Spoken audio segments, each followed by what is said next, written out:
पश्चिम बंगाल में विधानसभा चुनाव के चौथे चरण के लिए अधिसूचना जारी होने के साथ ही इस चरण के तहत आने वाली सीटों के लिए आज से नामांकन का काम शुरू हो गया। चौथे चरण के लिए 23 मार्च तक नामांकन दाखिल किए जा सकते हैं। उम्मीदवारों के नामांकन पत्रों की जांच 24 मार्च से की जाएगी और 26 मार्च तक नाम वापस लिए जा सकेंगे।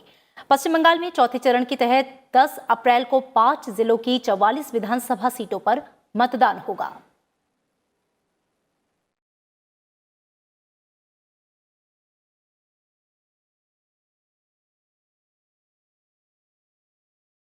पश्चिम बंगाल की 294 सीटों पर कुल 8 चरणों में चुनाव कराए जा रहे हैं और वोटों की गिनती 2 मई को होगी।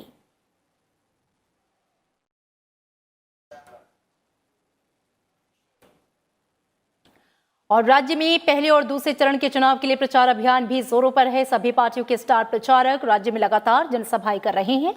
पश्चिम बंगाल विधानसभा चुनाव के लिए मुख्यमंत्री ममता बनर्जी ने आज कई जनसभाएं की। मेजा में एक चुनावी सभा के दौरान ममता बनर्जी ने बीजेपी पर तृणमूल कांग्रेस के नेताओं को परेशान करने की साजिश रचने का आरोप लगाया।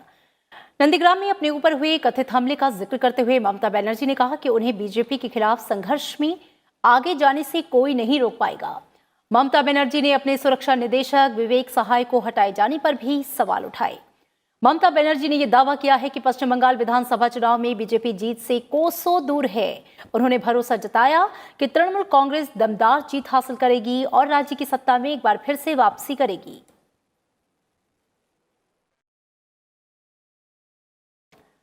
और इधर बीजेपी के स्टार प्रचारक भी चुनावी मैदान में पूरे दम के साथ जुटे हैं। बीजेपी अध्यक्ष जेपी नड्डा, रक्षा मंत्री राजनाथ सिंह और उत्तर प्रदेश के मुख्यमंत्री योगी आदित्यनाथ ने भी आज पश्चिम बंगाल में कई जनसभाएं की। बीजेपी अध्यक्ष जेपी नड्डा ने विष्णुपुर और कोटुलपुर में जनसभाएं की। उन्होंने कहा कि पश्चिम बंगाल में मां माटी मानुष के नाम पर सत्ता में आई ममता सरकार ने बंगाल की जनता के साथ धोखा किया। उन्होंने कहा कि प्रदेश में आने वाली बीजेपी सरकार में सबका साथ, सबका विकास और सबका विश्वास होगा। उन्होंने पश्चिम बंगाल को विकास युक्त और भ्रष्टाचार मुक्त बनाने का वादा फिर से दोहराया। जेपी नड्डा ने बीजेपी का शक्ति प्रदर्शन करते हुए जिले के विष्णुपुर में रोड शो किया, जहां 27 मार्च को पहले और 1 अप्रैल को दूसरे चरण का मतदान होना है। इधर रक्षा मंत्री राजनाथ सिंह ने भी आज पश्चिम बंगाल में 3 चुनावी जनसभाओं को संबोधित किया। उन्होंने कहा कि पश्चिम बंगाल की जनता तृणमूल कांग्रेस के कुशासन और भ्रष्टाचार से त्रस्त है। राजनाथ सिंह ने कहा कि इस बार के विधानसभा चुनाव में प्रदेश की जनता ने परिवर्तन का मन बना लिया है और आने वाले 2 मई को पश्चिम बंगाल में असोल परिवर्तन होने जा रहा है।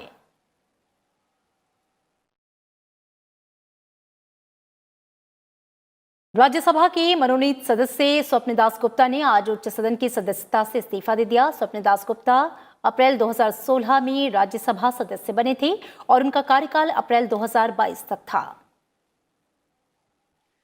स्वपन दास गुप्ता को बीजेपी ने पश्चिम बंगाल विधानसभा चुनाव में अपना उम्मीदवार घोषित किया है।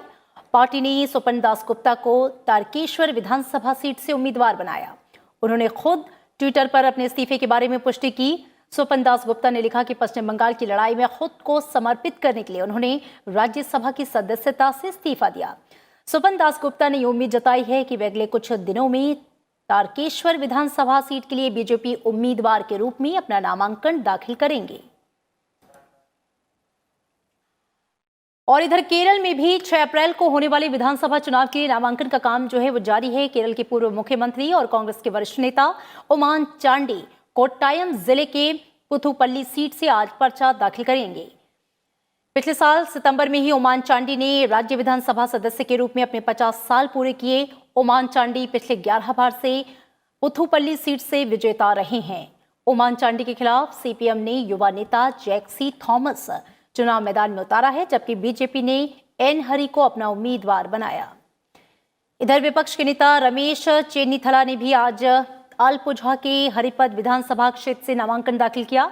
चेन्नीथला 1982 में पहली बार यहां से चुनाव लड़ने के बाद से कभी नहीं हारे। राज्य की 140 विधानसभा सीटों के लिए 6 अप्रैल को मतदान होना है और वोटों की गिनती 2 मई को होगी।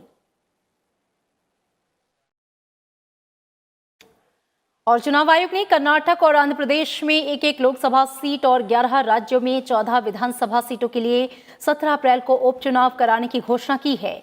आंध्र प्रदेश की तिरुपति लोकसभा सीट यहां के सांसद वाईएसआर कांग्रेस के बाली दुर्गा प्रसाद राव के निधन से खाली हुई है, दुर्गा प्रसाद राव का पिछले साल सितंबर में कोविड-19 के कारण निधन हो गया था।